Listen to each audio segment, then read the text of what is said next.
this is your chance to show up and show out for yourself and for your region here. So Exactly. about as classic of a smash that we're gonna get started here. Double sortie, open Absolutely. us up. Double sortie, both fire emblems. Wouldn't have it any other way. Getting things started. It's going to be Mr. C versus Boston. And I'm going to say it. It's two players I'm unfamiliar with. I am as well. Could be because I'm uncultured, you know? But I'm gonna assume Mr. C's East Texas off the ETX tag. Nice. So you know that could be a few different things. Nacogdoches, Huntsville area maybe. I'm not sure. I forget what cities are in the ETX banner, but what that means is I get to be excited to see both these players play for the first time. You know, anything can happen. Right now, they're doing a great job of just trading space, boxing each other out, playing traditional, fundamental Smash Brothers already. Sure. And I love to see it.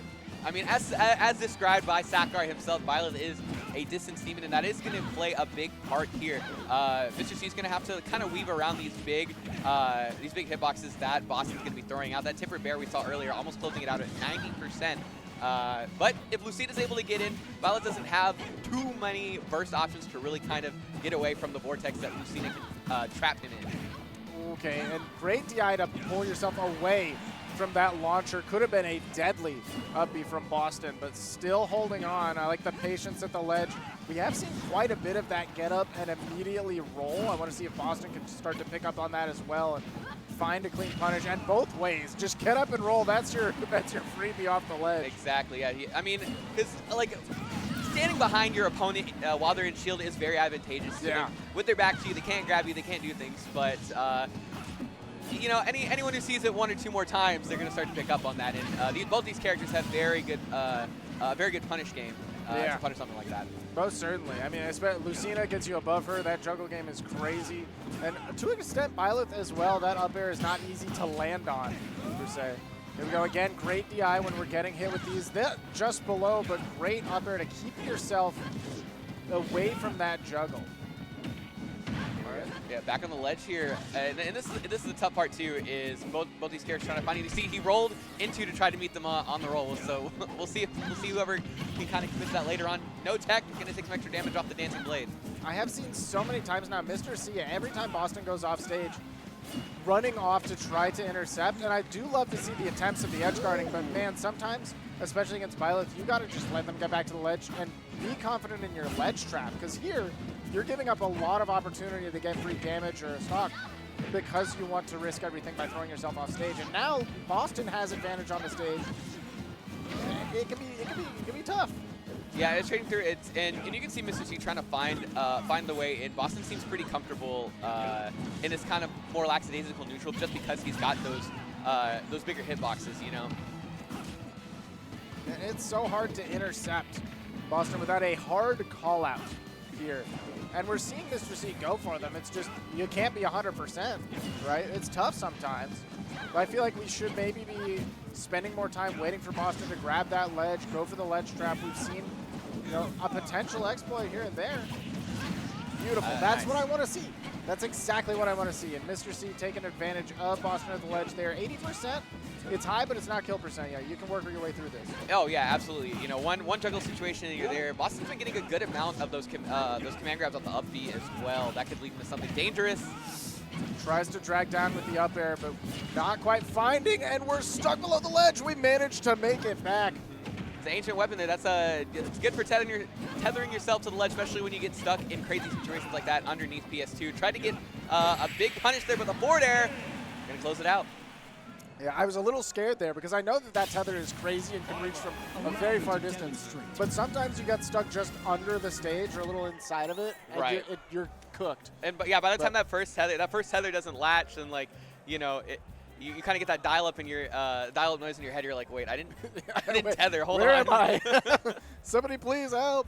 But Boston was able to maneuver that situation, get back to the ledge, and then use those big hitboxes like we've been seeing, boxing out that forward air to finish the job.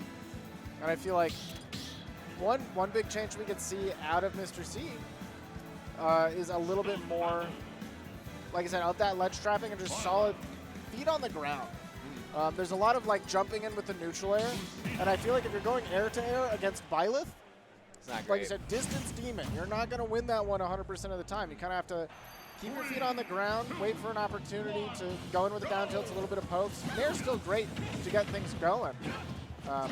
But a little bit more choosy with it. I would love to see that. For sure. I think Mr. C does feel that pressure, that need to like close the distance, and I mean obviously jumping in is like that's like Smash 101 to get in and close the distance. But Yeah.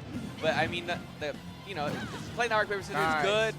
Back air there. That's what he was I think trying to do in the first game was Yeah. punish that tether. He finally got the back air to connect the first time and cleaned it up. So here we go. Good adjustment. Reset himself, and now he's got a nice little lead to work with. I think just recognizing that position was really good for Mr. C to threaten something like a back air and react to Boston going through the tether, right?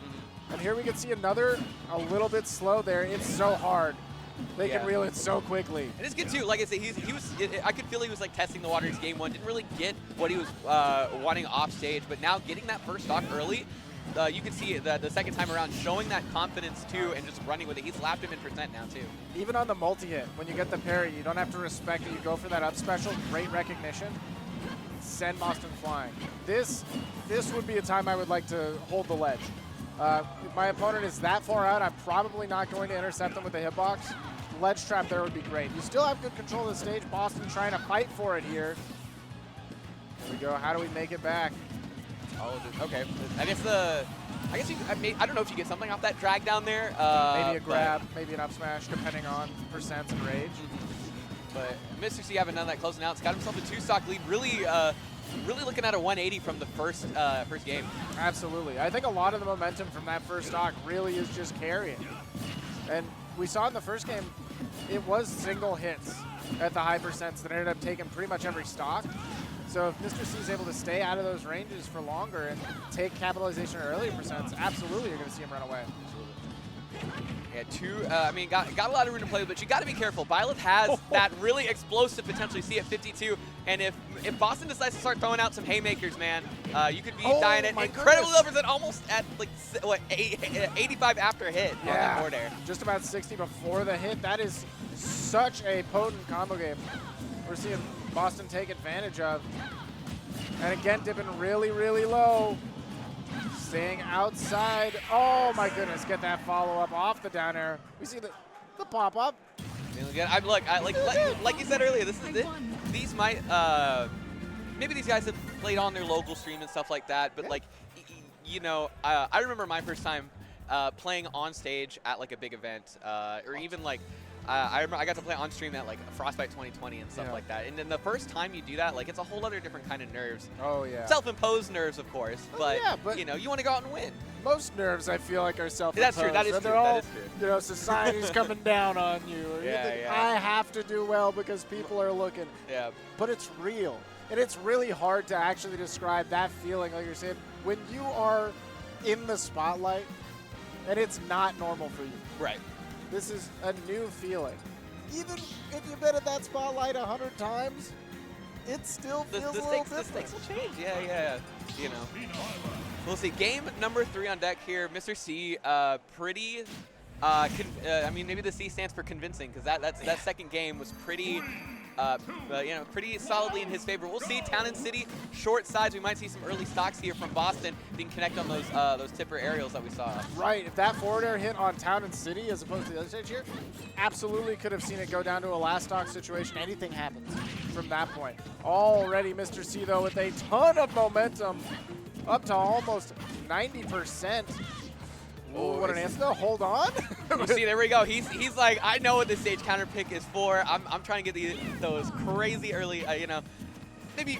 I mean, cheese might be the right word, but you know, it feels less cheesy when you're like, this is the intent. I'm trying to kill you. Yeah, I've picked this cheese by myself. It was handmade at home. made it myself. We'll see. He's able to almost even it back up here. But this, like I said, these two guys are really trying to establish and confirm on this ledge game. That Dancing Blade doing so much work for Mr. C this set. It's a really scary thing to commit to, because I feel like if you whiff that fourth one or that fourth hit hits shield, I am sure that Byleth can forward smash that. You are just going to take all of the damage. But Mr. C has been very confident with every Dancing Blade. I don't think we've seen one really go super awry. Oh, jumping just above the range of that forward air.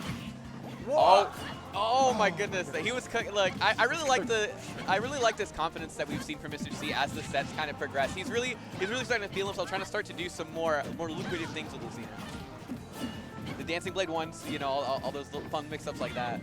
Trying to get a ledge trump situation going on there as well, and dipping deep.